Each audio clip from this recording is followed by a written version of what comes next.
एक नूर ते सब जग उपजया, एक नूर ते सब जग उपजया।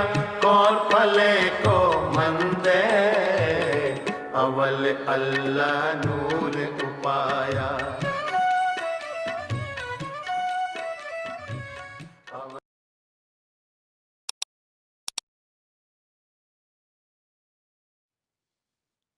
ਦਸ਼ਮੇਸ਼ ਪਿਤਾ ਦੇ ਜੀਵਨ ਦੀ ਅੰਤਮ ਰਚਨਾ ਜਫਰਨਾਮਾ ਭਾਈ ਦਇਆ ਸਿੰਘ ਗਰਾਹੀ ਔਰੰਗਜ਼ੇਬ ਨੂੰ ਦੱਖਣ ਦੇ ਦੌਰੇ ਵੇਲੇ ਅਹਿਮਦਨਗਰ ਵਿੱਚ ਮਿਲਿਆ। ਇਸ ਬਾਰੇ ਅੱਜ ਤੱਕ ਕਿਸੇ ਇੱਕ ਬੰਦੇ ਨੇ ਵੀ ਸ਼ੱਕ ਨਹੀਂ ਕੀਤਾ ਕਿ ਇਹ ਗੁਰੂਕ੍ਰਿਤ ਨਹੀਂ ਹੈ। ਗੁਰੂ ਸਾਹਿਬ ਦੀ ਫਾਰਸੀ ਲਿਪੀ ਅਤੇ ਫਾਰਸੀ ਸ਼ਬਦਾਵਲੀ ਵਾਲੀ ਰਚਨਾ ਉਹਨਾਂ ਦੇ ਫਕੀਰੀ ਜਮਾਲ ਅਤੇ ਸ਼ਾਹੀ ਜਲਾਲ ਦਾ ਕਮਾਲ ਸੀ, ਜਿਸ ਨੇ ਔਰੰਗਜ਼ੇਬ ਦੇ ਕਪਟਤਾ ਭਰੇ ਮਨ ਦੇ ਕਿਵਾੜ ਖੋਲ੍ਹ ਕੇ ਸੱਚ ਦਾ ਐਸਾ ਝਲਕਾਰਾ ਮਾਰਿਆ ਕਿ ਆਲਮਗੀਰ ਬਾਦਸ਼ਾਹ ਧੁਰ ਅੰਦਰੋਂ ਹਿੱਲ ਗਿਆ ਅਤੇ ਨਾਨਕ ਪ੍ਰਸਤਾਂ ਨੂੰ ਆਜ਼ਾਦ ਫਿਰਨ ਦੇਣ ਬਾਰੇ ਸ਼ਾਹੀ ਫਰਮਾਨ ਜਾਰੀ ਕਰਨ ਤੇ ਮਜਬੂਰ ਹੋ ਗਿਆ। ਨੀਲੇ ਦੇ ਸ਼ਾਹ ਸਵਾਰ ਤੇ ਕਲਮ ਦੇ ਧਨੀ ਕਲਗੀਆਂ ਵਾਲੇ ਨੇ ਕਿ ਸਾਰੀ ਜ਼ਿੰਦਗੀ ਵਿੱਚ ਕੇਵਲ ਇਹ ਇੱਕੋ ਰਚਨਾ ਕੀਤੀ ਹੋਵੇਗੀ? ਕੋਈ ਮੰਨੇਗਾ ਜਿਸ ਦੇ ਦਰਬਾਰ ਵਿੱਚ ਵੇਲੇ ਦੇ ਬਾਦਸ਼ਾਹ ਨਾਲੋਂ ਸਭ ਤੋਂ ਵੱਧ ਕਵੀ ਹੋਣ ਅਤੇ ਜਿਸ ਦੇ ਅਸਤਬਲ ਦੇ ਘੋੜਿਆਂ ਦੀ ਲਿੱਦ ਚੁੱਕਣ ਵਾਲੇ ਬੜੇ ਬੜੇ ਨਾਮਵਰ ਕਵੀਆਂ ਦਾ ਘਮੰਡ ਤੋੜਨ ਵਾਲੇ ਹੋਣ, ਜਿਸ ਨੇ ਕਈ ਸਾਲ ਲਗਾਤਾਰ ਜਮਨਾ ਦੇ ਕੰਢੇ ਤੇ ਕਵੀ ਦਰਬਾਰ ਲਗਾ ਕੇ ਕਵੀਆਂ ਕੋਲੋਂ ਕਵਿਤਾਵਾਂ ਸੁਣ ਕੇ ਉਹਨਾਂ ਦੀ ਦੁਰਸਤੀ ਕੀਤੀ ਹੋਵੇ, ਜਿਸ ਦੇ ਦਰਬਾਰ ਵਿੱਚ ਭਾਈ ਨੰਦ ਲਾਲ ਵਰਗੇ ਆਲਮ ਫਾਜ਼ਲ ਸ਼ਾਇਰ ਅਤੇ ਅਨੇਕਾਂ ਬ੍ਰਿਜ ਭਾਸ਼ਾ ਦੇ ਕਵੀ ਹੋਣ, ਕਿ ਉਸ ਗੁਰੂ ਨੇ ਜੀਵਨ ਕਾਲ ਵਿੱਚ ਕੇਵਲ ਇੱਕੋ ਜਫਰਨਾਮਾ ਹੀ ਲਿਖਿਆ? ਇਹ ਕੌਣ ਮੰਨੇਗਾ? ਨਿਸ਼ਚੈ ਹੀ ਦਸਮ ਗ੍ਰੰਥ ਦੇ ਨਾਮ ਦੀ ਸਾਰੀ ਰਚਨਾ ਗੁਰੂਕ੍ਰਿਤ ਹੈ, ਜਿਸ ਦਾ ਵਿਸ਼ਲੇਸ਼ਣ ਅਸੀਂ ਅੱਗੇ ਕਰਾਂਗੇ। ਦਸਮ ਗ੍ਰੰਥ ਦੇ ਵਿਰੋਧੀਆਂ ਦਾ ਇਹ ਤਰਕ ਕਿ ਦਸ਼ਮੇਸ਼ ਜੀ ਦਾ ਜੰਗਾਂ ਯੁੱਧਾਂ ਵਾਲਾ ਚੁਣੌਤੀਆਂ ਭਰਿਆ ਜੀਵਨ ਹੋਣ ਕਾਰਨ ਏਡੀ ਵੱਡੀ ਰਚਨਾ ਨਹੀਂ ਕਰ ਸਕਦੇ, ਅਗਿਆਨਤਾ ਭਰਿਆ ਹੈ। ਜੇ ਅੱਜ ਕੱਲ੍ਹ ਦੀਆਂ ਚੁਣੌਤੀਆਂ ਭਰੇ ਮਾਹੌਲ ਵਿੱਚ ਅਟਲ ਬਿਹਾਰੀ ਵਾਜਪਾਈ ਕਵਿਤਾਵਾਂ ਲਿਖ ਸਕਦੇ ਹਨ, ਪੰਡਿਤ ਜਵਾਹਰ ਲਾਲ ਨਹਿਰੂ ਅਨੇਕਾਂ ਪੁਸਤਕਾਂ ਦੇ ਰਚੈਤਾ ਹੋ ਸਕਦੇ ਹਨ ਅਤੇ ਦੁਨੀਆ ਦੀ 2/3 ਤੇ ਰਾਜ ਕਰਨ ਵਾਲੀ ਕੌਮ ਦੇ ਪ੍ਰਧਾਨ ਮੰਤਰੀ ਵਿੰਸਟਨ ਚਰਚਿਲ ਕਿਤਾਬਾਂ ਲਿਖ ਸਕਦੇ ਹਨ, ਤਾਂ ਦਸ਼ਮੇਸ਼ ਪਿਤਾ ਕਿਉਂ ਨਹੀਂ ਲਿਖ ਸਕਦੇ? ਜੇ ਗੌਰ ਕੀਤਾ ਜਾਵੇ ਤਾਂ ਪੰਚਮ ਪਿਤਾ ਨੂੰ ਪਰਿਵਾਰਕ ਅਤੇ ਬ੍ਰਾਹਮਣੀ ਸਮਾਜ ਤੋਂ ਘੱਟ ਚੁਣੌਤੀਆਂ ਦਾ ਸਾਹਮਣਾ ਕਰਨਾ ਨਹੀਂ ਪਿਆ ਸੀ। ਫਿਰ ਵੀ ਉਹਨਾਂ ਨੇ ਅਨੇਕਾਂ ਨਗਰ ਵਸਾਏ, ਸਰੋਵਰ ਬਣਾਏ ਅਤੇ ਸ੍ਰੀ ਗੁਰੂ ਗ੍ਰੰਥ ਸਾਹਿਬ ਦੀ ਸੰਪਾਦਨਾ ਦਾ ਛੋਟਾ ਕੰਮ ਨਹੀਂ ਕੀਤਾ, ਜਿਸ ਵਿੱਚ ਤਕਰੀਬਨ ਅੱਧੀ ਰਚਨਾ ਉਹਨਾਂ ਦੀ ਆਪਣੀ ਹੈ। ਅਵਤਾਰੀ ਪੁਰਸ਼ਾਂ ਨੂੰ ਤੁਕਬੰਦੀ ਕਰਨ ਵਾਲੇ ਕਵੀਆਂ ਵਾਂਗ ਦਿਮਾਗ ਖਰੋਚ ਖਰੋਚ ਕੇ ਲਿਖਣਾ ਨਹੀਂ ਪੈਂਦਾ, ਬਲਕਿ ਬਾਣੀ ਉਚਰੇ ਸਾਧ ਜਨ ਅੰਮਿਓ ਚੱਲੇ ਝਰਨੇ ਅਨੁਸਾਰ ਕਵਿਤਾ ਗੰਗਾ ਦੀ ਧਾਰਾ ਵਾਂਗ ਉਹਨਾਂ ਦੇ ਹਿਰਦੇ ਵਿੱਚੋਂ ਨਿਕਲਦੀ ਹੈ। ਜੋਤ ਰੂਪ ਹਰਿ ਆਪ ਗੁਰੂ ਨਾਨਕ ਕਹਾਇਓ, ਅਤੇ ਜੋਤ ਉਹ ਜੁਗਤ ਸਾਏ ਸਹਿ ਕਾਇਆ ਫੇਰ ਪਲਟੀਐ ਅਨੁਸਾਰ ਗੁਰੂ ਨਾਨਕ ਦੀ ਗੱਦੀ ਦੇ 10ਵੇਂ ਵਾਰਸ। ਤੇ ਇਹ ਤਰਕ ਅਗਿਆਨਤਾ ਹੀ ਨਹੀਂ, ਨੀਚ ਕਰਮੀ ਵੀ ਹੈ। ਕਲਗੀਧਰ ਪਿਤਾ ਦੇ ਜੀਵਨ ਤੇ ਪੰਛੀ ਝਾਤ ਪਾਇਆ ਪਤਾ ਚੱਲਦਾ ਹੈ ਕਿ ਨੰਬਰ 1 ਦਸੰਬਰ 1966 5 ਸਾਲ ਦੀ ਉਮਰ ਤੱਕ ਆਪ ਪਟਨਾ ਸਾਹਿਬ ਰਹੇ। ਨੰਬਰ 2 6 ਸਾਲ ਦੀ ਉਮਰ ਤੋਂ 18 ਸਾਲ ਤੱਕ ਪੂਰੇ 12 ਸਾਲ ਅਨੰਦਪੁਰ ਸਾਹਿਬ ਰਹੇ। ਨੰਬਰ 3 ਸਨ 1684 ਤੋਂ 1687 ਤੱਕ ਨਾਨ ਦੇ ਰਾਜੇ ਕੋਲ ਰਹੇ। ਇੱਥੇ ਆਪ ਨੇ ਨਾਨ ਦੇ ਰਾਜੇ ਮੇਦਨੀ ਪ੍ਰਕਾਸ਼ ਅਤੇ ਸ੍ਰੀਨਗਰ ਦੇ ਰਾਜੇ ਫਤਿਹ ਸ਼ਾਹ ਦੀ ਸੁਲ੍ਹਾ ਕਰਵਾਈ, ਜਮਨਾ ਦੇ ਕੰਢੇ ਪੌਂਟਾ ਸਾਹਿਬ ਦਾ ਨਗਰ ਵਸਾਇਆ ਅਤੇ ਕਵੀ ਦਰਬਾਰ ਸਜਾਏ। ਨੰਬਰ 4 ਮਈ 1687 ਈਸਵੀ ਨੂੰ ਭੰਗਾਣੀ ਦਾ ਯੁੱਧ ਹੋਇਆ। ਇਸ ਤਰ੍ਹਾਂ ਪਹਿਲਾ ਯੁੱਧ ਆਪ ਜੀ ਨੇ 21 ਸਾਲ ਦੀ ਉਮਰ ਵਿੱਚ ਕੀਤਾ। ਨੰਬਰ 5 1687 ਵਿੱਚ ਅਨੰਦਪੁਰ ਆਉਣ ਤੋਂ ਪੂਰੇ 2 ਸਾਲ ਪਿੱਛੋਂ 23 ਸਾਲ ਦੀ ਉਮਰ ਵਿੱਚ 1699 ਵਿੱਚ ਨਦੌਣ ਦਾ ਯੁੱਧ ਹੋਇਆ। ਨੰਬਰ 6 ਸਨ 1690 ਈਸਵੀ ਵਿੱਚ ਹੁਸੈਨੀ ਯੁੱਧ ਹੋਇਆ। ਇਸ ਤਰ੍ਹਾਂ ਪਤਾ ਚੱਲਦਾ ਹੈ ਕਿ ਗੁਰਗੱਦੀ ਪ੍ਰਾਪਤ ਕਰਨ ਤੋਂ ਪਿੱਛੋਂ ਪੂਰੇ 15 ਸਾਲ ਦੇ ਸਮੇਂ ਵਿੱਚ ਆਪ ਨੂੰ ਕਿਸੇ ਬਹੁਤੀ ਵਿਪਤਾ ਦਾ ਸਾਹਮਣਾ ਨਹੀਂ ਕਰਨਾ ਪਿਆ। 1701 ਤੋਂ ਪਿੱਛੋਂ ਹੀ ਆਪ ਲਗਾਤਾਰ ਜੰਗਾਂ ਵਿੱਚ ਮਸ਼ਰੂਫ ਰਹੇ। ਦਸ਼ਮੇਸ਼ ਪਿਤਾ ਦੀ ਤੇਗ ਅਤੇ ਤੀਰਾਂ ਤੋਂ ਤੇਜ਼ ਚੱਲਣ ਵਾਲੀ ਕਲਮ ਲਈ ਦਸਮ ਗ੍ਰੰਥ ਦੀ ਰਚਨਾ ਲਈ ਇਹ 15 ਸਾਲ ਕੋਈ ਥੋੜਾ ਸਮਾਂ ਨਹੀਂ ਸੀ। ਸਾਰੇ ਭਰਮ ਭੁਲੇਖੇ ਦੂਰ ਕਰਨ ਲਈ ਦਸ਼ਮੇਸ਼ ਜੀ ਨੇ ਬਹੁਤ ਸਾਰੀਆਂ ਰਚਨਾਵਾਂ ਦੀ ਸਮਾਪਤੀ ਦੇ ਸੰਮਤ ਅਤੇ ਮਿਤੀਆਂ ਰਚਨਾ ਸਥਾਨ ਸਮੇਤ ਆਪ ਹੀ ਵਰਣਨ ਕਰ ਦਿੱਤੇ ਹਨ। ਨੰਬਰ 1, 70 ਸਹਿ ਚੁਤਾਵਲ ਮੈਂ ਸਾਵਨ ਸੁਧ ਬੁੱਧਵਾਰ ਨਗਰ ਪਾਵਟਾ ਮੋਹ ਤੁਮੋ ਰਚਿਓ ਗ੍ਰੰਥ ਸੁਧਾਰ ਪੰਨਾ 983। ਨੰਬਰ 2, 70 ਸੈ ਪੈਤਾਲ ਸੇ ਸਾਵਨ ਸੁਧ ਥਿਤ ਦੀਪ ਨਗਰ ਪਾਵਟਾਂ ਸ਼ੁਭ ਕਰਮ ਜਮਨਾ ਬਹਿ ਸਮੀਪ ਕ੍ਰਿਸ਼ਨਾ ਅਵਤਾਰ। ਨੰਬਰ 3, ਸੰਬਤ 70 ਸਹਿਸ ਭਣਿਜੈ ਅਰਧ ਸਹਿਸ ਪੁਨ ਤੀਨ ਕਹਿਜੈ ਭਾਦਰਵ ਸੁਦੀ ਅਸ਼ਟਮੀ ਰਵਾਰਾ ਤੀਰ ਸਤੋਦਰਵ ਗ੍ਰੰਥ ਸੁਧਾਰਾ ਚਰਿੱਤਰ 405। ਨੰਬਰ 4, ਸੰਮਤ 70 ਸਹਿਸ 55 ਹਾੜਵਦੀ ਪ੍ਰਥਮ ਸੁਖ ਦਾਵਨ ਨੇਤਰ ਤੁੰਗ ਕੇ ਚਰਨ ਤਰ ਸਤੋਦਰਵ ਤੀਰ ਤਰੰਗ ਸ੍ਰੀ ਭਗਵਤ ਪੂਰਨ ਕੀਓ ਰਗਬਰ ਕਥਾ ਪ੍ਰਸੰਗ ਰਾਮਾਵਤਾਰ। ਇਸ ਤਰ੍ਹਾਂ ਬੜੀ ਸਹਿਜ ਅਵਸਥਾ ਵਿੱਚ ਇਹ ਸਾਰਾ ਗ੍ਰੰਥ ਤਿਆਰ ਹੋਇਆ। ਗੁਰੂ ਦਰਬਾਰੀ ਕਵੀਆਂ ਨੇ ਜੋ ਰਚਨਾਵਾਂ ਕੀਤੀਆਂ ਸਨ, ਹਾਲਾਤ ਨੂੰ ਵਿਗੜਦਿਆਂ ਦੇਖ ਕੇ ਉਹਨਾਂ ਨੂੰ ਪਹਿਲਾਂ ਹੀ ਅਨੰਦਪੁਰ ਸਾਹਿਬ ਤੋਂ ਬਹੁਤ ਵੱਡੇ ਸਨਮਾਨ ਦੇ ਕੇ ਵਿਦਾ ਕਰ ਦਿੱਤਾ ਸੀ। ਇਸ ਲਈ ਨਿਸ਼ਚੇ ਨਾਲ ਹੀ ਕਹਿ ਸਕਦੇ ਹਾਂ ਕਿ ਉਹ ਖਾਲੀ ਹੱਥ ਘਰਾਂ ਨੂੰ ਨਹੀਂ ਗਏ ਹੋਣਗੇ, ਬਲਕਿ ਆਪਣੀਆਂ ਰਚਨਾਵਾਂ ਨਾਲ ਲੈ ਗਏ ਸਨ। ਜੋ ਦਸ਼ਮੇਸ਼ ਜੀ ਦੀ ਆਪਣੀ ਰਚਨਾ ਸੀ ਉਹ ਅਨੰਦਪੁਰ ਸਾਹਿਬ ਉਹਨਾਂ ਕੋਲ ਸੀ।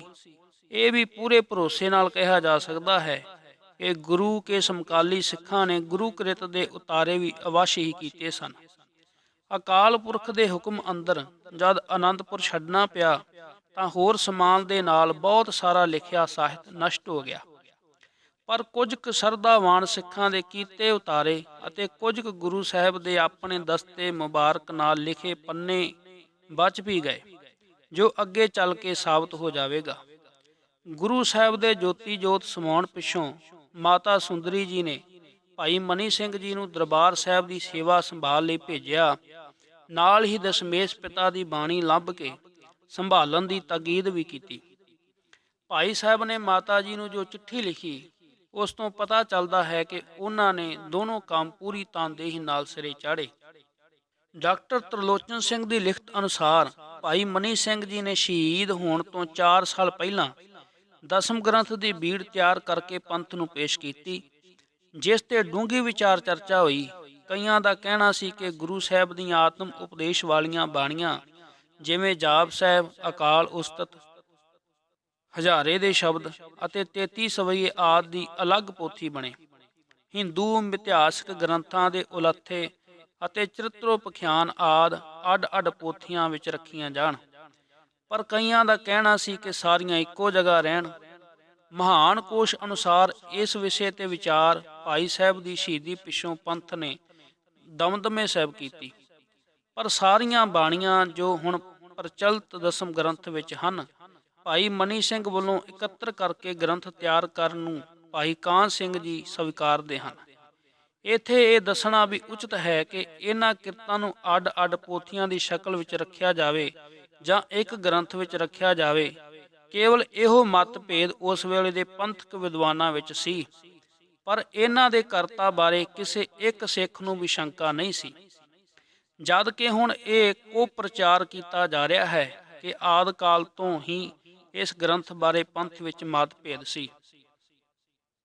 ਭਾਈ ਮਨੀ ਸਿੰਘ ਜੀ ਵੱਲੋਂ ਤਿਆਰ ਕੀਤੀ ਆਦਿ ਸ੍ਰੀ ਗੁਰੂ ਗ੍ਰੰਥ ਸਾਹਿਬ ਦੀ ਬੀੜ, ਜੋ ਪੰਚਮ ਪਿਤਾ ਦੀ ਬਣਾਈ ਤਰਤੀਬ ਤੋਂ ਵੱਖਰੀ ਰਾਗਾਂ ਅਨੁਸਾਰ ਨਾ ਹੋ ਕੇ ਗੁਰੂ ਸਾਹਿਬਾਂ ਦੇ ਮਹੱਲੇ ਦੀ ਤਰਤੀਬ ਅਨੁਸਾਰ ਸੀ ਅਤੇ ਜਿਸ ਨੂੰ ਪੰਥ ਨੇ ਪ੍ਰਵਾਨ ਨਹੀਂ ਕੀਤਾ ਸੀ, ਉਸ ਦਾ ਛਲਾਵਾ ਦੇ ਕੇ ਹੁਣ ਪ੍ਰਚਾਰ ਹੋ ਰਿਹਾ ਹੈ ਕਿ ਭਾਈ ਮਨੀ ਸਿੰਘ ਵੱਲੋਂ ਇਕੱਤਰ ਕੀਤੀ ਦਸਮ ਗ੍ਰੰਥ ਦੀ ਬਾਣੀ ਨੂੰ ਪੰਥ ਨੇ ਪ੍ਰਵਾਨ ਨਹੀਂ ਕੀਤਾ, ਸਰਾਸਰ ਕੁਫਰ ਹੈ।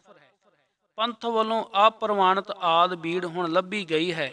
ਜੋ ਕਿ ਡਾਕਟਰ ਗੁਰਚਰਨ ਸਿੰਘ ਜੀ ਰਿਟਾਇਰ ਮੁਖੀ ਸ੍ਰੀ ਗੁਰੂ ਗ੍ਰੰਥ ਸਾਹਿਬ ਅਧਿਐਨ ਵਿਭਾਗ ਪੰਜਾਬੀ ਯੂਨੀਵਰਸਿਟੀ ਪਟਿਆਲਾ ਕੋਲ ਕੰਪਿਊਟਰ ਵਿੱਚ ਮਹਿਫੂਜ਼ ਹੈ। ਭਾਈ ਮਨੀ ਸਿੰਘ ਜੀ ਵੱਲੋਂ ਤਿਆਰ ਕੀਤੀ ਦਸਮ ਗ੍ਰੰਥ ਦੀ ਬੀੜ ਵਿੱਚ ਗੁਰੂ ਸਾਹਿਬ ਦੇ ਆਪਣੀ ਕਲਮ ਨਾਲ ਲਿਖੇ ਕਲਕੀ ਅਵਤਾਰ ਵਿੱਚੋਂ ਇੱਕ ਪੰਨੇ ਦੀ ਫੋਟੋ ਮਹਾਨ ਕੋਸ਼ ਦੇ ਪੰਨਾ 419 ਤੇ ਭਾਈ ਕਾਹਨ ਸਿੰਘ ਜੀ ਨੇ ਦਿੱਤੀ ਹੈ। ਪਾਠਕਾਂ ਦੀ ਗਿਆਤ ਲਈ ਭਾਈ ਸਾਹਿਬ ਨੇ ਇਸ ਦੀ ਭਰਪੂਰ ਜਾਣਕਾਰੀ ਤੋਂ ਇਲਾਵਾ ਅਰਥ ਵੀ ਕੀਤੇ ਹਨ, ਜਿਸ ਦੀ ਫੋਟੋ ਨਾਲ ਲਗਾਈ ਜਾ ਰਹੀ ਹੈ। ਜਿਸ ਤਰ੍ਹਾਂ ਸਭ ਨੂੰ ਪਤਾ ਹੈ ਕਿ ਮੱਸਾ ਰੰਗੜ ਦੀ ਘਟਨਾ ਪਿੱਛੋਂ ਸਾਰੇ ਪੰਥ ਨੇ ਸਰਬਸੰਮਤੀ ਨਾਲ ਦਸਮ ਗ੍ਰੰਥ ਦੀਆਂ ਸਾਰੀਆਂ ਹੀ ਬਾਣੀਆਂ ਭਾਈ ਮਨੀ ਸਿੰਘ ਜੀ ਦੇ ਬਣਾਏ ਤਤਕਰੇ ਅਨੁਸਾਰ ਇੱਕ ਜਿਲਦ ਵਿੱਚ ਰੱਖਣਾ ਪ੍ਰਵਾਨ ਕਰ ਲਿਆ। ਡਾਕਟਰ ਤਰਲੋਚਨ ਸਿੰਘ ਜੀ ਅਨੁਸਾਰ ਭਾਈ ਮਨੀ ਸਿੰਘ ਤੋਂ ਇਲਾਵਾ ਹੋਰ ਵੀ ਕਈ ਗੁਰਸਿੱਖਾਂ ਨੇ ਆਪਣੇ ਉਦਮ ਨਾਲ ਇਸ ਗ੍ਰੰਥ ਦੀਆਂ ਬੀੜਾਂ ਤਿਆਰ ਕੀਤੀਆਂ ਜਾਂ ਭਾਈ ਮਨੀ ਸਿੰਘ ਜੀ ਤੋਂ ਤਿਆਰ ਕੀਤੇ ਗ੍ਰੰਥ ਦੇ ਉਤਾਰੇ ਕੀਤੇ। ਇਹਨਾਂ ਵਿੱਚੋਂ ਮੁਖੀ ਨਾਮ ਬਾਬਾ ਗੁਰਬਖਸ਼ ਸਿੰਘ, ਸੁੱਖਾ ਸਿੰਘ ਅਤੇ ਬਾਬਾ ਬਨੋਦ ਸਿੰਘ ਜੀ ਦੇ ਹਨ। ਬਾਬਾ ਬਨੋਦ ਸਿੰਘ ਜੀ ਗੁਰੂ ਅੰਗਦ ਦੇਵ ਮਹਾਰਾਜ ਦੇ ਪੜਪੋਤੇ ਅਤੇ ਦਸ਼ਮੇਸ਼ ਪਿਤਾ ਦੇ ਹਜੂਰੀ ਸਿੰਘ ਸਨ, ਜਿਨ੍ਹਾਂ ਨੂੰ ਮਹਾਰਾਜ ਨੇ ਬੰਦੇ ਬਹਾਦਰ ਨਾਲ 5 ਪਿਆਰਿਆਂ ਚੋਂ ਇੱਕ ਪਿਆਰਾ ਥਾਪ ਕੇ ਪੰਜਾਬ ਭੇਜਿਆ ਸੀ। ਬਾਬਾ ਬਨੋਦ ਸਿੰਘ ਦਾ ਲਿਖਿਆ ਦਸਮ ਗ੍ਰੰਥ ਅੱਜ ਕੱਲ੍ਹ ਮਹਾਰਾਜਾ ਪਟਿਆਲਾ ਦੇ ਨਿੱਜੀ ਦੇਖ ਰੇਖ ਹੇਠ ਹੈ। ਡਾਕਟਰ ਤਰਲੋਚਨ ਸਿੰਘ ਜੀ ਨੇ ਇਸ ਦਾ ਡੂੰਘਾ ਅਧਿਐਨ ਕੀਤਾ ਹੈ ਅਤੇ ਦੇਖਿਆ ਹੈ ਕਿ ਇਸ ਵਿੱਚ 28 ਪੰਨੇ ਦਸ਼ਮੇਸ਼ ਪਿਤਾ ਜੀ ਦੇ ਆਪਣੇ ਕਰ ਕਮਲਾਂ ਦੇ ਲਿਖੇ ਹੋਏ ਲੱਗੇ ਹੋਏ ਹਨ। ਇਹਨਾਂ ਵਿੱਚੋਂ ਇੱਕ ਪੰਨੇ ਦਾ ਫੋਟੋ ਅਸੀਂ ਅੰਤਕੇ ਵਿੱਚ ਦੇ ਰਹੇ ਹਾਂ।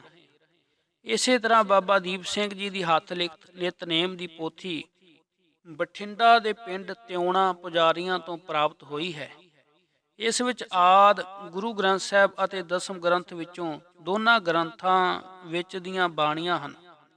ਨਾਲ ਹੀ ਇੱਥੋਂ ਬਾਬਾ ਦੀਪ ਸਿੰਘ ਜੀ ਦੇ ਉੱਤਰ ਅਧਿਕਾਰੀਆਂ ਬਾਬਾ ਮਿੱਤ ਸਿੰਘ ਜੀ ਦੀ ਹੱਥ ਲਿਖਤ ਦਸਮ ਗ੍ਰੰਥ ਦੀ ਬੀੜ ਪ੍ਰਾਪਤ ਹੋਈ ਹੈ। ਇਹ ਸਭ ਡਾਕਟਰ ਗੁਰਚਰਨ ਸਿੰਘ ਜੀ ਕੋਲ ਹਨ। ਹੁਣ ਅਸੀਂ ਉੱਪਰਲੀ ਕੀਤੀ ਚਰਚਾ ਦੀ ਪ੍ਰੋੜਤਾ ਲਈ ਇਤਿਹਾਸਕ ਪ੍ਰਮਾਣ ਪਾਠਕਾਂ ਲਈ ਭੇਟ ਕਰਦੇ ਹਾਂ। ਦਸ਼ਮੇਸ਼ ਜੀ ਦੇ ਸਮਕਾਲੀ ਭਾਈ ਦੇਸਾ ਸਿੰਘ ਆਪਣੇ ਲਿਖੇ ਰਹਿਤਨਾਮੇ ਵਿੱਚ ਕਲਗੀਧਰ ਮਹਾਰਾਜ ਦੇ ਬਚਨ ਇਸ ਤਰ੍ਹਾਂ ਲਿਖਦੇ ਹਨ।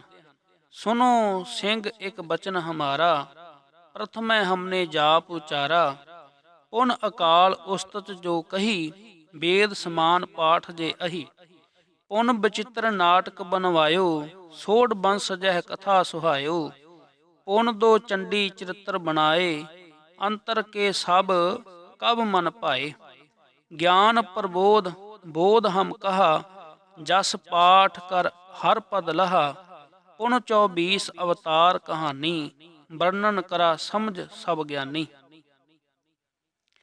ਦੱਤਾਤਰੇय के गुरु सुकाए, पुन बचित्र पखियान बनाए, तिनके पी एक ग्रंथ वखाना, पढ़ै मूढ़ सो होए सयाना, शब्द हजारे के सुखदाई, सबै निरपण की कथा सुनाई, सो मैं हित कर बरन सवारी, पुन कह रहंत न कहूँ उचारी। 404 चरित्र बनाए, जहाँ युवतन के छल दिखलाए। ਰਹਿਤਨਾਮੇ ਕ੍ਰਿਤ ਪਿਆਰਾ ਸਿੰਘ ਪਦਮ ਪ੍ਰਕਾਸ਼ਕ ਭਾਈ ਚਤਰ ਸਿੰਘ ਜੀਵਨ ਸਿੰਘ ਪੰਨਾ 156-57। ਦਸ਼ਮੇਸ਼ ਜੀ ਦੇ ਜੋਤੀ ਜੋਤ ਸਮਾਉਣ ਦੇ ਤਕਰੀਬਨ 56 ਸਾਲ ਪਿੱਛੋਂ ਕੇਸਰ ਸਿੰਘ ਛਿੱਬਰ ਦੋਹਤਾ ਭਾਈ ਮਤੀ ਦਾਸ ਆਪਣੇ ਲਿਖੇ ਬੰਸਾਵਲੀ ਨਾਮਾ 10 ਪਾਤਸ਼ਾਹੀਆਂ ਕਾ ਵਿੱਚ ਲਿਖਦਾ ਹੈ। ਸੰਮਤ 1755 ਸਿੱਖਾਂ ਸਾਹਿਬ ਅੱਗੇ ਬੇਨਤੀ ਕੀਤੀ, ਗਰੀਬ ਨਵਾਜ ਕੇ ਬਚਨ ਹੋਵੇ, ਤਾਂ ਦੋਹਾਂ ਗ੍ਰੰਥਾਂ ਦੀ ਜਲਦ ਇੱਕ ਚਾਹੀਏ ਕਰ ਲੀਤੀ। ਸਾਹਿਬ ਬਚਨ ਕੀਤਾ, ਇਹ ਆਦ ਗੁਰੂ ਹੈ ਗ੍ਰੰਥ, ਉਹ ਅਸਾਡੀ ਖੇਡ ਹੈ, ਜੁਦਾ ਰਹੇ ਮਨ ਮੰਥ। ਗੁਰੂ ਕੀਆਂ ਸਾਖੀਆਂ ਕ੍ਰਿਤ ਭਾਈ ਸਰੂਪ ਸਿੰਘ ਕੋਸ਼ਕ, ਜਿਸ ਨੂੰ ਪ੍ਰਸਿੱਧ ਵਿਦਵਾਨ ਪਿਆਰਾ ਸਿੰਘ ਪਦਮ ਜੀ ਨੇ ਸੰਪਾਦਿਤ ਕੀਤਾ ਹੈ, ਅਤੇ ਸਿੰਘ ਬ੍ਰਦਰ ਨੇ 5ਵੀਂ ਵਾਰ ਜਨਵਰੀ 2003 ਵਿੱਚ ਪ੍ਰਕਾਸ਼ਿਤ ਕੀਤਾ ਹੈ, ਵਿੱਚ ਦਸਮ ਗ੍ਰੰਥ ਬਾਰੇ ਇੰਜ ਵਰਣਨ ਹੈ। ਨੰਬਰ 1, ਸੰਮਤ 1741 ਵਿੱਚ ਸ੍ਰੀ ਕ੍ਰਿਸ਼ਨ ਅਸ਼ਟਮੀ ਤੇ ਸ੍ਰੀ ਕ੍ਰਿਸ਼ਨਾ ਅਵਤਾਰ ਕਾ ਪ੍ਰਾਰੰਭ किया। ਅਬ ਬਰਨੋ ਕ੍ਰਿਸ਼ਨਾ ਅਵਤਾਰੂ, ਜੈਸ ਭਾਂਤ ਬਪ ਧਰਾ ਮੁਰਾਰੂ। ਪਰਮ ਪਾਪ ਤੇ ਭੂਮ ਡਰਾਨੀ, ਡਗ ਮਗਾਤ ਬਿਦ ਤੀਰ ਸਿਧਾਨੀ। ਅਕਾਲ ਪੁਰਖ ਕੇ ਬਚਨ ਕੇ ਸੰਤਨ ਹੇਤ ਸਹਾਏ। ਮਥੁਰਾ ਮੰਡਲ ਕਹਿ ਬਿਖੈ ਜਨਮ ਧਰੋ ਹਰ ਜਾਏ। ਜੈ ਜੈ ਕ੍ਰਿਸ਼ਨ ਚਰਿਤ੍ਰ ਦਿਖਾਏ, ਦਸਮ ਬੀਚ ਸਭ ਭਾਖ ਬਨਾਏ। 11 ਸਹਿਸ 86 ਸੰਦਾ, ਕਹੇ ਦਸਮਪੁਰ ਬੈਠ ਆਨੰਦਾ। ਕ੍ਰਿਸ਼ਨ ਅਵਤਾਰ ਜਿਸ ਦੀ ਸਮਾਪਤੀ ਪਾਮਟੇ ਨਗਰ ਸਾਲ 1745 ਸਾਵਣ ਸੁਦੀ ਸੱਤੇ ਮੰਗਲਵਾਰ ਕੇ ਦਿਵਸੀ ਜਮਨਾ ਨਦੀ ਦੇ ਕੰਢੇ ਤੇ ਹੋਈ। 1745 ਸੈ ਸਾਵਣ ਸੁਦ ਤਿਥ ਦੀਪ, ਨਗਰ ਪਾਮਟਾ ਸੁਭ ਕਰਮ ਜਮਨਾ ਬਹਿ ਸਮੀਪ। ਕ੍ਰਿਸ਼ਨ ਅਵਤਾਰ ਪੰਨਾ ਕਿਤਾਬ 93 नंबर 2। गुरु जी ने राजा फतेह शाह के गैल युद्ध करने की तैयारी करनी आरंभ कर दई। लागे दरबार में इंज बचन किया, धन जियो तिह को जुग में मुख ते, हर चित में युद्ध विचारै। देह अनित ना नित रहै, जस नाव चढ़ै भव सागर तारै। धीरज धाम बनाए अह, तन बुद्ध सो दीपक ज्यों उजियारै। ज्ञानह की बढ़नी मनो हाथ लै, कातरता कुतवार बुहारै। कृष्ण अवतार पन्ना किताब 93 नंबर 3। साखी 55 शहजादे मुअज्जम की पंजाब आने की चली। शहजादा मोहम्मद मुअज्जम आगरा से मदर देश की तरफ चढ़ के आया। आनंदपुर में इनका आना सुनकर मन चले सिख गुरु जी का साथ छोड़ ऊपर पर्वत में चले गए। सतगुरां इस समय 1748 से प्रारंभ किया ग्रंथ चरित्रोपख्यान 1753 से भादव सुदी 8 के दिहू संपूर्ण किया। दुष्टां वालों उठाए जा रहे उत्पाद में रख्या श्री अस्तुज आगे इंज जोदनी की। हमरी करो हाथ दै रक्षा, पूर्ण होए चित की इच्छा। तब चरणन मन रहे हमारा, अपना जान करो प्रतिपारा। हमरे दुष्ट सबा तुम काबुह, आप हाथ दै मोहे बचावुह। सुखी बसै मोरो परवारा, सेवक सिख सबा करतारा। मोर रक्षा निज करदै करिए, सब बैरन को आस करिए। चरित्रोपख्यान किताब पन्ना 115। इसे साखी विच अगे लिखा है, उधर दिल्ली दरबार से 4 अहदिये और आगे पीछे आनंदपुर के पर्वती राजियों की तरफ भेजे गए। इन्हें भी मदर देश जाए मिर्जा बेग के लिखे की प्रौढ़ता की, जिससे दिल्ली दरबार ते बादशाह औरंगजेब को यकीन हो गया। सतगुरां इस झगड़े के खात्मे पर अपनी कथा में इंज लिखा है, बाबे के बाबर के दोऊ, किए आप परमेश्वर सोऊ। दीन शाह इनको पहचानो, दुनी पत उनको अनुमानो। जो बाबे के दाम न दै है, तिन ते गह बाबर के लै है। बचित्र नाटक पन्ना किताब 116 नंबर 4। साखी 56 साखी 5 सिखों के मिये के मोड़ जाने की चाली।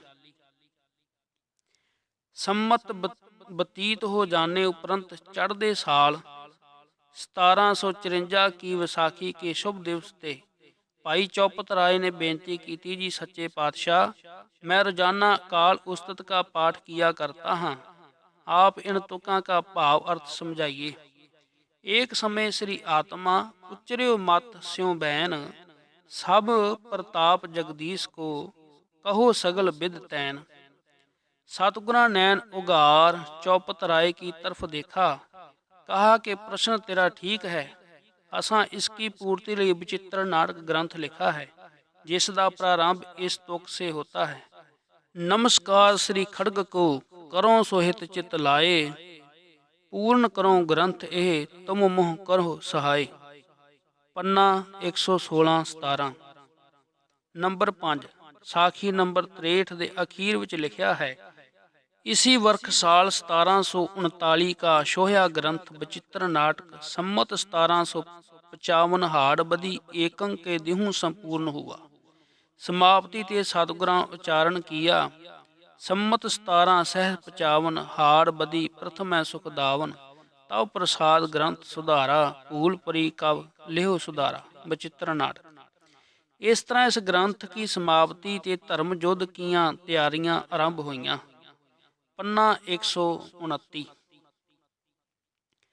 ਦਸਮੇਸ਼ ਪਿਤਾ ਦੇ ਅਨਨ ਸਿੱਖ, ਜਿਸ ਨੂੰ ਗੁਰੂ ਸਾਹਿਬ ਨੇ ਚਮਕੌਰ ਦੀ ਗੜੀ ਵਿੱਚ ਆਪਣੀ ਪੋਸ਼ਾਕ ਪਹਿਨਾ ਕੇ ਜੀਂਦੇ ਜੀ ਦੁਸ਼ਮਣ ਦੇ ਹੱਥ ਨਾ ਆਉਣ ਦੀ ਤਕੀਦ ਕਰਕੇ ਆਪ ਗੜੀ ਵਿੱਚੋਂ ਨਿਕਲ ਗਏ, ਉਹ ਭਾਈ ਜੈਤਾ ਭਾਈ ਜੀਵਨ ਸਿੰਘ ਆਪਣੀ ਰਚਨਾ ਵਿੱਚ ਇੰਜ ਲਿਖਦਾ ਹੈ। ਕੇਤੇ ਦਿਨ ਦਮਦਮੇ ਬੈਠ ਕੇ ਸਤਿਗੁਰ ਚਿੰਤਨ ਚੀਤ ਲਗਾਇਓ। ਤੇਹ ਕਿਛ ਕਿਰਤ ਕਨਾਤ ਕੁਸਾ ਕੋ ਏਕਠ ਕਰਕੇ ਅਗਨ ਜਲਾਇਓ। ਅਗਨ ਸਿੱਖਾਂ ਅਤ ਊਚ ਪਈ ਤੋ ਮਿਆਨ ਬਿਨਾ ਗੁਰ ਤੇਗ ਲਹਿਰਾਇਓ। ਚਲਤ ਭਏ ਦਮਦਮੇ ਤੇ ਤਬ ਹੀ ਜੈ ਤੇਗੰ ਗਾਇਓ। ਪੰਨਾ 54। ਬਚਿੱਤਰ ਨਾਟਕ ਦਾ ਪਹਿਲਾ ਸਵਈਆ। ਭਾਈ ਜੈਤਾ ਜੀ ਜੀਵਨ ਤੇ ਰਚਨਾ ਕ੍ਰਿਤ ਡਾਕਟਰ ਗੁਰਮੁਖ ਸਿੰਘ। ਪੰਨਾ 65। ਖੰਡਾ ਪਾਹੁਲ ਵੇਲੇ ਅੰਮ੍ਰਿਤ ਦਾ ਬਾਟਾ ਤਿਆਰ ਕਰਨ ਦੀ ਵਿਧੀ ਬਾਰੇ ਭਾਈ ਜੈਤਾ ਜੀ ਇੰਜ ਲਿਖਦੇ ਹਨ। ਜਪ ਕੋ ਪਾਠ ਕਰੇ ਸੰਗ ਤੇਹ ਸਿੱਖ ਪਾਥਰ ਦੂਸਰ ਹਾਥ ਧਰੀਜੈ। ਪਾਂਚੋਂ ਮੈਂ 400 ਹੋਵੇ ਅਵਰ ਜੋਏ ਪਾਤਰ ਉਪਰ ਹਾਥ ਰਖੀਜੈ। ਆਪਨ ਆਪਨ ਬਾਰਜੇ ਪਾਂਚੋ ਪਾਂਚ ਹੀ ਬਾਣੀ ਕੋ ਪਾਠ ਪੜੀਜੈ। ਜਪ ਜਾਪ ਸਵਈਏ ਚੌਪਈ ਆਨੰਦ ਕੋ ਪਾਠ ਸੋ ਪਾਹੁਲ ਤਿਆਰ ਕਰੀਜੈ। ਪਾਂਚੋ ਚੁਲੇ ਮੁਖ ਪਾਵੇ ਜੋ ਜਾਚਕ ਏਤ ਹੀ ਨੇਤਰ ਕੇਸ ਪਵੀਜੈ। ਮੱਸਾ ਰੰਗਣ ਨੂੰ ਸੋਧਣ ਵਾਲੇ ਭਾਈ ਮਹਿਤਾਬ ਸਿੰਘ ਜੀ ਦੇ ਪੋਤੇ ਭਾਈ ਰਤਨ ਸਿੰਘ ਜੀ ਭੰਗੂ ਕਰਤਾ ਸ੍ਰੀ ਗੁਰਪੰਥ ਪ੍ਰਕਾਸ਼ 1841 ਪਹਿਲੇ ਸਿੱਖ ਇਤਿਹਾਸਕਾਰ ਹੋਏ ਹਨ। ਇਹਨਾਂ ਦੀ ਲਿਖਤ ਅਨੁਸਾਰ ਬਾਬਾ ਬੰਦਾ ਸਿੰਘ ਬਹਾਦਰ ਤੋਂ ਪਿੱਛੋਂ ਸਭ ਤੋਂ ਪਹਿਲੀ ਸ਼ਹੀਦੀ ਭਾਈ ਤਾਰਾ ਸਿੰਘ ਜੀ ਦੀ ਹੋਈ। ਜਦ ਤੁਰਕ ਫੌਜ ਨੇ ਭਾਈ ਸਾਹਿਬ ਤੇ ਚੜ੍ਹਾਈ ਕੀਤੀ, ਉਸ ਕੋਲ ਸਿੱਖ ਥੋੜੇ ਹੀ ਸਨ। ਸਿੱਖਾਂ ਨੇ ਭਾਈ ਤਾਰਾ ਸਿੰਘ ਵਾਂ ਨੂੰ ਸਲਾਹ ਦਿੱਤੀ ਕਿ ਹੁਣ ਇੱਕ ਪਾਸੇ ਹੋ ਜਾਈਏ, ਫੌਜ ਬਹੁਤੀ ਆ ਰਹੀ ਹੈ। ਭਾਈ ਸਾਹਿਬ ਨੇ ਸਿੰਘਾਂ ਨੂੰ ਕਿਹਾ ਕਿ ਅਰਦਾਸ ਕਰਕੇ ਪੋਥੀ ਜੋ ਉਹਨਾਂ ਕੋਲ ਸੀ ਵਿੱਚੋਂ ਹੁਕਮ ਲੈ ਲਵੋ। ਅਰਦਾਸ ਪਿੱਛੋਂ ਜੋ ਸ਼ਬਦ ਆਇਆ ਉਹ ਇਹ ਸੀ। ਜੋ ਕਹੂੰ ਕਾਲ ਤੇ ਭਾਜ ਕੇ ਬਾਚੀਅਤ ਤੋ ਕਿਹ ਕੁੰਟ ਕਹੂੰ ਭਜ ਜਈਐ। ਆਗੇ ਹੂੰ ਕਾਲ ਧਰੇ ਅਸ ਗਾਜਤ ਸਾਜਤ ਹੈ ਜਿਹ ਤੇ ਨਸ ਆਈਐ। ਐਸੇ ਨਾ ਕਹਿ ਗਇਓ ਕੋਈ ਸੋ ਦਾਵਰੇ ਜਿਹ ਉਪਾਵ ਸੋ ਕਾਵ ਬਚਈਐ। ਜਾਂ ਤੇ ਨਾ ਛੂਟਈਐ ਮੂੜ ਕਹੋ ਹਸ ਹਸ ਤਾਂ ਕੀ ਕਿਉਂ ਨਾ ਸਰਨਾਗਤ ਜਈਐ। ਬਚਿੱਤਰ ਨਾਟਕ। ਸਿੱਧ ਕਰਦਾ ਹੈ ਕਿ ਦਸਮ ਪਿਤਾ ਦੀ ਬਾਣੀ ਦੀਆਂ ਪੋਥੀਆਂ ਉਸ ਵੇਲੇ ਸਿੱਖਾਂ ਕੋਲ ਆਮ ਹੁੰਦੀਆਂ ਸਨ। ਇਸੇ ਹੁਕਮ ਦੇ ਆਧਾਰ ਤੇ ਭਾਈ ਸਾਹਿਬ ਅਤੇ ਨਾਲ ਦੇ ਸਿੰਘਾਂ ਨੇ ਸ਼ਹੀਦੀ ਪ੍ਰਾਪਤ ਕੀਤੀ। ਇਸੇ ਤਰ੍ਹਾਂ ਭੰਗੂ ਜੀ ਖੰਡਾ ਪਾਹੁਲ ਛਕਾਉਣ ਵੇਲੇ ਜੋ ਦਸਮੇਸ਼ ਜੀ ਨੇ ਅਰਦਾਸ ਕੀਤੀ, ਉਸ ਬਾਰੇ ਦੱਸਦੇ ਹਨ। ਪ੍ਰਥਮ ਭਗਉਤੀ ਵਾਰ ਜੋ ਪੜ੍ਹੀ। ਪਿਛਲੀ ਸਦੀ ਦੇ ਮਹਾਨ ਵਿਦਵਾਨ ਸਰਦਾਰ ਸ਼ਮਸ਼ੇਰ ਸਿੰਘ ਅਸ਼ੋਕ ਜੀ ਆਪਣੇ ਲਿਖੇ ਟਰੈਕਟ ਤਾਰੀਖ ਤਬਰਕਾਤ ਦੇ ਪੰਨਾ 3 ਤੇ ਲਿਖਦੇ ਹਨ। ਜਿੱਥੇ ਉਹਨਾਂ ਦਸਮੇਸ਼ ਪਿਤਾ ਪਾਸ 5 ਪਿਆਰਿਆਂ ਜਿਹੇ ਆਪਾਂ ਵਾਰਨ ਵਾਲੇ ਸਨ, ਉੱਥੇ ਪੀਰ ਬੁੱਧੂ ਸ਼ਾਹ, ਗਨੀ ਖਾਂ, ਨਬੀ ਖਾਂ ਵਰਗੇ ਕੁਰਬਾਨੀ ਦੇ ਪੁਤਲਿਆਂ ਦੇ ਹਾਮੀ, ਮਜ਼ਹਬੀ ਖਿੱਚੋ ਤਾਣ ਤੋਂ ਰਹਿਤ ਅਤੇ ਨਿਰਵੈਰ ਸਨ। ਨੰਬਰ 1 ਹਿੰਦੂ ਤੁਰਕ ਕਊ ਰਾਫਜੀ ਇਮਾਮ ਸਾਫੀ ਮਾਨਸ ਕੀ ਜਾਤ ਸਭੈ ਏਕੋ ਪਹਿਚਾਨਬੋ। ਨੰਬਰ 2 ਦੇਹਰਾ ਮਸੀਤ ਸੋਈ ਪੂਜਾ ਔ ਨਿਵਾਜ ਓਈ ਮਾਨਸ ਸਭੈ ਏਕ ਪੈ ਅਨੇਕ ਕੋ ਭਮਾਓ ਹੈ। ਅਕਾਲ ਉਸਤਤ ਦਸਮ ਗ੍ਰੰਥ ਪੰਨਾ 19। ਇਸ ਟਰੈਕਟ ਦੇ ਪੰਨਾ 11 ਉੱਪਰ ਸ਼ਸਤਰ ਅਸਤਰ ਬਾਰੇ ਜਾਣਕਾਰੀ ਦਿੰਦੇ ਦੱਸਦੇ ਹਨ। ਨੰਬਰ 2 ਸ੍ਰੀ ਸਾਹਿਬ ਤਲਵਾਰ ਜੋ ਦਸਮੇਸ਼ ਜੀ ਨੇ ਬਾਬਾ ਤਰਲੋਕ ਸਿੰਘ ਜੀ ਨੂੰ ਅੰਮ੍ਰਿਤ ਛਕਾਉਣ ਸਮੇਂ ਦਮਦਮੇ ਬਖਸ਼ਿਆ ਸੀ। ਇਹ ਸ੍ਰੀ ਸਾਹਿਬ ਦੇ ਇੱਕ ਪਾਸੇ ਪਾਠ ਹੈ। ਸ੍ਰੀ ਭਗਉਤੀ ਸਹਾਏ ਗੁਰੂ ਗੋਬਿੰਦ ਸਿੰਘ ਪਾਤਸ਼ਾਹੀ 10ਵੀਂ। ਖੰਜਰ ਜੋ ਗੁਰੂ ਗੋਬਿੰਦ ਸਿੰਘ ਸਾਹਿਬ ਛੋਟੀ ਉਮਰ ਵਿੱਚ ਗਾਤਰੇ ਸਜਾਇਆ ਕਰਦੇ ਸਨ। ਇਸ ਖੰਜਰ ਉੱਤੇ ਪਾਠ ਹੈ, ਸੰਮਤ 1741, ਸਤਿ ਸ੍ਰੀ ਅਕਾਲ ਪੁਰਖ ਜੀ ਸਹਾਏ। ਤੂੰ ਹੀ ਖੜਗ ਧਾਰਾ, ਤੂੰ ਹੀ ਬਾਢ ਵਾਰੀ, ਤੂੰ ਹੀ ਤੀਰ ਤਲਵਾਰ ਕਾਤੀ ਕਟਾਰੀ। ਹਲੱਬੀ ਜੁਨੱਬੀ ਮਗਰਬੀ ਤੂੰ ਹੀ ਹੈ, ਨਿਹਾਰੋ ਜਹਾਂ ਤਹਾਂ ਠਾਂਡੀ ਵਹੀ ਹੈ। ਚਿਰਤੋ ਪਖਿਆਣ ਦਾ ਪਹਿਲਾ ਛੰਦ। ਮਹਾਨ ਕੋਸ਼ ਦੇ ਕਰਤਾ ਭਾਈ ਕਾਹਨ ਸਿੰਘ ਜੀ ਰਿਆਸਤ ਨਾਭਾ ਦੇ ਇਤਿਹਾਸ ਵਿੱਚ ਪੰਨਾ 393 ਤੇ ਇਸ ਦੀ ਪੁਸ਼ਟੀ ਕਰਦੇ ਹਨ।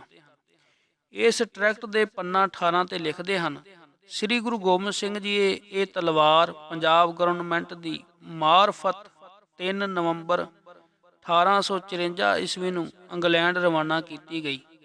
ਇਸ ਤਲਵਾਰ ਦੇ ਫਲ ਤੇ ਗੁਰਮੁਖੀ ਗੁਰਬਾਣੀ ਦੀ ਇਹ ਇਬਾਰਤ ਉਕਰੀ ਹੋਈ ਹੈ, ਸੱਜੇ ਪਾਸੇ ਦਹਿਨੀ ਤਰਫ ਅਕਾਲ ਪੁਰਖ ਕੀ ਰਸ਼ਿਆ ਹਮਨੈ, ਇੱਕ ਓੰਕਾਰ ਸਤਿਗੁਰ ਪ੍ਰਸਾਦ, ਉਤਾਰ ਖਾਸੇ ਪਾਤਸ਼ਾਹੀ ਦਸਵੀਂ, ਸਰਬ ਲੋਕ ਕੀ ਰਸ਼ਿਆ ਹਮਨੈ। ਖੱਬੇ ਪਾਸੇ ਬਾਈਂ ਤਰਫ ਸਰਬ ਕਾਲ ਕੀ ਰਸ਼ਿਆ ਹਮਨੈ, ਅਕਾਲ ਉਸਤਤ ਦਸਮ ਗ੍ਰੰਥ। ਇਹ ਇਬਾਰਤ ਗੁਰਮੁਖੀ ਅਤੇ ਫਾਰਸੀ ਲਿਪੀ ਦੋਹਾਂ ਵਿੱਚ ਦਿੱਤੀ ਹੋਈ ਹੈ। ਜਿਨ੍ਹਾਂ ਰਚਨਾਵਾਂ ਨੂੰ ਦਸ਼ਮੇਸ਼ ਪਿਤਾ ਆਪਣੇ ਗਾਤਰੇ ਤੇ ਕਮਰ ਕੱਸੇ ਦੇ ਹਥਿਆਰਾਂ ਤੇ ਲਿਖਾ ਕੇ ਸਦਾ ਅੰਗ ਸੰਗ ਰੱਖਦੇ ਸਨ, ਬਦਕਿਸਮਤੀ ਨਾਲ ਹੁਣ ਆਪਣੇ ਆਪ ਨੂੰ ਅਖੌਤੀ ਬੁੱਧੀਜੀਵੀ ਕਹਿਲਾਉਣ ਵਾਲਾ ਇੱਕ ਵਰਗ ਅਤੇ ਉਹਨਾਂ ਦੇ ਪਿਛ ਲੱਗ ਇਸ ਨੂੰ ਦਸ਼ਮੇਸ਼ ਕ੍ਰਿਤ ਮੰਨਣ ਤੋਂ ਮੁਨਕਰ ਹਨ। ਇਹ ਇੱਕ ਇਤਿਹਾਸਕ ਤੱਥ ਹੈ ਕਿ ਦਸ਼ਮੇਸ਼ ਪਿਤਾ ਨੇ 5 ਸਿੰਘ ਰਾਮ ਸਿੰਘ, ਕਰਮ ਸਿੰਘ, ਗੰਢਾ ਸਿੰਘ, ਵੀਰ ਸਿੰਘ ਤੇ ਸੋਭਾ ਸਿੰਘ ਨੂੰ ਸੰਸਕ੍ਰਿਤ ਪੜ੍ਹਨ ਲਈ ਬਨਾਰਸ ਭੇਜਿਆ। ਮਹਾਨ ਕੋਸ਼ ਪੰਨਾ 712। ਇਹ ਵੀ ਸਭ ਨੂੰ ਪਤਾ ਹੈ ਕਿ ਜਦ ਬ੍ਰਾਹਮਣਾਂ ਨੇ ਖਾਲਸਾਈ ਭੇਸ ਵਾਲੇ ਸਿੱਖਾਂ ਨੂੰ ਪੜ੍ਹਾਉਣ ਤੋਂ ਇਨਕਾਰ ਕਰ ਦਿੱਤਾ ਤਾਂ ਉਹਨਾਂ ਨੂੰ ਵੇਸ਼ ਭੂਸ਼ਾ ਵੀ ਬ੍ਰਾਹਮਣਾਂ ਅਨੁਸਾਰ ਹੀ ਬਣਾਉਣੀ ਪਈ। ਇਸ ਤੋਂ ਇਲਾਵਾ ਗੁਰੂ ਸਾਹਿਬ ਨੇ ਆਪਣੇ ਦਰਬਾਰੀ ਕਵੀਆਂ ਨੂੰ ਵੱਡੇ ਵੱਡੇ ਇਨਾਮ ਦੇ ਕੇ ਵੇਦ ਸ਼ਾਸਤਰ, ਰਾਮਾਇਣ, ਮਹਾਭਾਰਤ ਆਦਿ ਦੇ ਉਲੱਥੇ ਦੇਵਨਾਗਰੀ ਅਤੇ ਗੁਰਮੁਖੀ ਲਿਪੀ ਵਿੱਚ ਕਰਵਾਏ। ਕਲਗੀਧਰ ਮਹਾਰਾਜ ਨੇ ਸਿੱਖਾਂ ਤੇ ਬ੍ਰਾਹਮਣੀ ਰੰਗ ਚੜਾਉਣ ਲਈ ਇਹ ਕੁਛ ਨਹੀਂ ਕੀਤਾ, ਬਲਕਿ ਸਿੱਖਾਂ ਨੂੰ ਸਰਬ ਪੱਖੀ ਗਿਆਨ ਦੇਣ ਦੇ ਆਸ਼ੇ ਨਾਲ ਕੀਤਾ ਸੀ। ਫਿਰ ਗੁਰਬਾਣੀ ਵਿੱਚ ਜੋ ਘਟਨਾਵਾਂ ਤੇ ਇਹਨਾਂ ਦੇ ਨਾਇਕ ਜਿਨ੍ਹਾਂ ਦਾ ਟੂਕ ਮਾਤਰ ਵਰਣਨ ਆਦਿ ਸ੍ਰੀ ਗੁਰੂ ਗ੍ਰੰਥ ਸਾਹਿਬ ਦੀ ਬਾਣੀ ਵਿੱਚ ਆਇਆ ਹੈ, ਉਸ ਨੂੰ ਸਮਝਣ ਲਈ ਸਿੱਖਾਂ ਦੇ ਗਿਆਤ ਵਾਸਤੇ ਇੱਕ ਬਹੁਤ ਵੱਡਾ ਉਪਰਾਲਾ ਕੀਤਾ ਸੀ। ਉਦਾਹਰਨ ਦੇ ਤੌਰ ਤੇ ਸੁਣ ਸਾਖੀ ਮਨ ਜਪ ਪਿਆਰ, ਅਜਾਮਲ ਉਧਰਿਆ ਕਹਿ ਏਕ ਬਾਰ, ਬਾਲਮੀਕੈ ਹੋਵਾ ਸਾਧ ਸੰਗ, ਧਰੂ ਕੋ ਮਿਲਿਆ ਹਰ ਨਿਸੰਗ, ਤੇਰਿਆਂ ਸੰਤਾਂ ਜਾਚੋਂ ਚਰਨ ਰੇਨ, ਲੈ ਮਸਤਕ ਲਾਵੋਂ ਕਰ ਕਿਰਪਾ ਦੇਨ ਰਹਾਉ। ਗਨਕਾ ਉਦਰੀ ਹਰ ਕਹਿ ਤੋਤ, ਗਜਿੰਦਰ ਧਿਆਇਓ ਹਰ ਕੀਓ ਮੋਖ, ਵਿਪਰ ਸੁਦਾਮੇ ਦਾਲਦ ਪੰਜ, ਰੇ ਮਨ ਤੂ ਪੀ ਭਜ ਗੋਬਿੰਦ।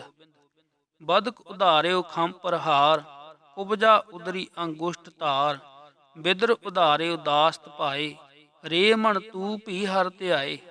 ਪ੍ਰਹਿਲਾਦ ਰੱਖੀ ਹਰ ਪੈਜ ਆਪ, ਬਸਤਰ ਛੀਨਤ ਦ੍ਰੋਪਤੀ ਰੱਖੀ ਲਾਜ, ਜਿਨ ਜਿਨ ਸੇਵਿਆ ਅੰਤ ਬਾਰ, ਰੇ ਮਨ ਸੇਵ ਤੂੰ ਪਰਹਿ ਪਾਰ।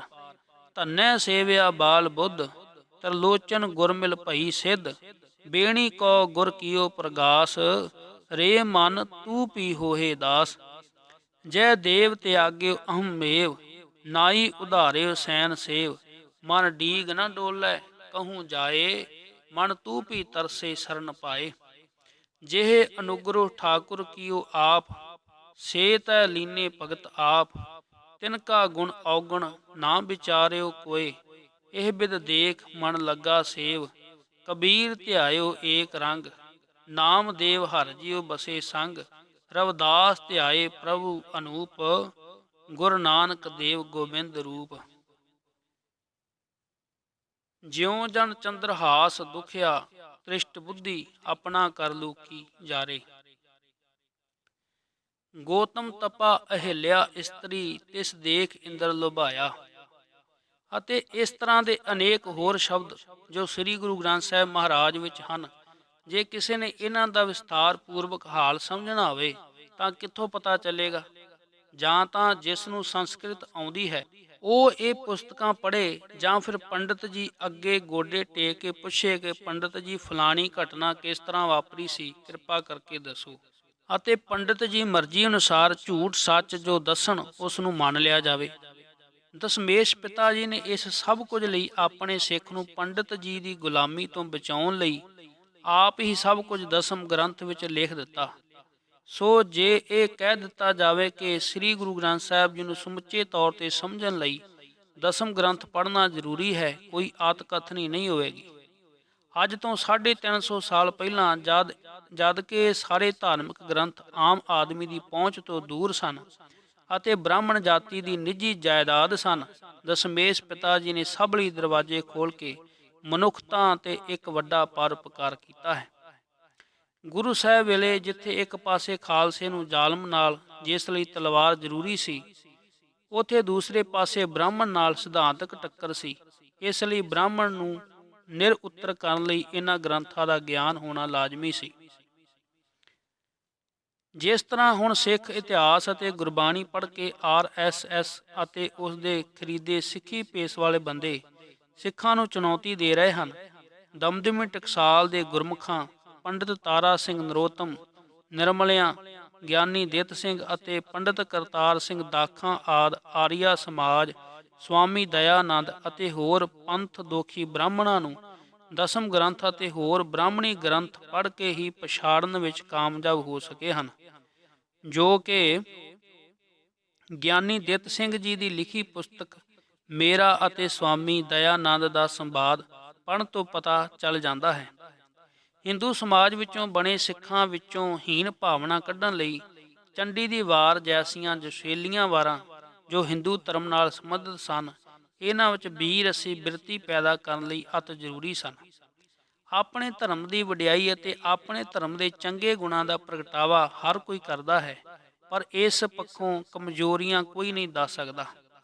ਇਹ ਕੇਵਲ ਉਹਨਾਂ ਦੇ ਗ੍ਰੰਥਾਂ ਦਾ ਅਧਿਐਨ ਕਰਕੇ ਹੀ ਪਤਾ ਚੱਲਦਾ ਹੈ। ਕਿੰਨੀ ਹੈਰਾਨੀ ਦੀ ਗੱਲ ਹੈ ਕਿ ਖੱਤਰੀਆਂ ਦੀਆਂ ਕੁਲਾਂ ਨਾਸ਼ ਕਰਨ ਵਾਲਾ ਅਤੇ ਖੱਤਰੀਆਂ ਦੇ ਖੂਨ ਵਿੱਚ ਇਸ਼ਨਾਨ ਕਰਨ ਵਾਲਾ ਵੀ ਭਗਵਾਨ ਕਰਕੇ ਪੂਜਿਆ ਜਾਂਦਾ ਹੈ। ਆਪਣੀ ਧੀ ਤੇ ਮੋਹਤ ਹੋਣ ਵਾਲਾ ਵੀ ਭਗਵਾਨ ਹੈ। ਕਿਸੇ ਮਹਾਰਿਸ਼ੀ ਦੀ ਇਸਤਰੀ ਨੂੰ ਕਪਟ ਨਾਲ ਛਲ ਕੇ ਬਲਾਤਕਾਰ ਕਰਨ ਵਾਲਾ ਵੀ ਭਗਵਾਨ ਹੈ। ਇਹਨਾਂ ਗੱਲਾਂ ਦਾ ਆਮ ਲੋਕਾਈ ਨੂੰ ਕਿਵੇਂ ਗਿਆਨ ਹੋਣਾ ਸੀ ਜੇ ਦਸ਼ਮੇਸ਼ ਪਿਤਾ ਆਪ ਅਤੇ ਆਪਣੇ ਕਵੀਆਂ ਤੋਂ ਇਹਨਾਂ ਧਾਰਮਿਕ ਗ੍ਰੰਥਾਂ ਦੇ ਉਲੱਥੇ ਨਾ ਕਰਵਾਉਂਦੇ। ਇਹਨਾਂ ਠੋਸ ਸਚਾਈਆਂ ਅਤੇ ਗਹਿਰਾਈਆਂ ਤੋਂ ਅਣਭਿੱਜ, ਅਗਿਆਨੀ ਅਤੇ ਹੂੜ ਮੱਤ ਵਾਲੇ ਬੰਦੇ ਅੱਜ ਜੇ ਦਸਮ ਗ੍ਰੰਥ ਨੂੰ ਖੰਡਨ ਕਰਦੇ ਹਨ ਤਾਂ ਸਹੀ ਨਿਰਣਾ ਅਸੀਂ ਪਾਠਕਾਂ ਤੇ ਹੀ ਛੱਡਦੇ ਹਾਂ। ਦਸਮ ਗ੍ਰੰਥ ਦੀ ਵਿਰੋਧਤਾ ਸਭ ਤੋਂ ਪਹਿਲਾਂ ਬਾਬੂ ਤੇਜਾ ਸਿੰਘ ਭਸੌੜ ਨੇ ਸ਼ੁਰੂ ਕੀਤੀ, ਜੋ ਕਿ ਕਾਲੇ ਅਫਗਾਨੇ ਦੀ ਮੱਤ ਦਾ ਧਾਰਨੀ ਸੀ। ਉਹ ਭਗਤ ਬਾਣੀ ਨੂੰ ਵੀ ਨਹੀਂ ਮੰਨਦਾ ਸੀ, ਇਸ ਲਈ ਭਗਤ ਬਾਣੀ ਤੋਂ ਬਗੈਰ ਹੀ ਇੱਕ ਬੀੜ ਬਣਾ ਦਿੱਤੀ। ਅਰਦਾਸ ਵੀ ਪ੍ਰਥਮ ਸਤਨਾਮ ਸਿਮਰ ਕੇ ਸ਼ੁਰੂ ਕਰ ਦਿੱਤੀ। ਇਸ ਲਈ ਪੰਥ ਵਿੱਚੋਂ ਛੇਕ ਦਿੱਤਾ ਗਿਆ। ਅੱਜ ਗਿਣਤੀ ਦੇ ਬੰਦਿਆਂ ਨੂੰ ਇਹਨਾਂ ਬਾਰੇ ਪਤਾ ਹੈ।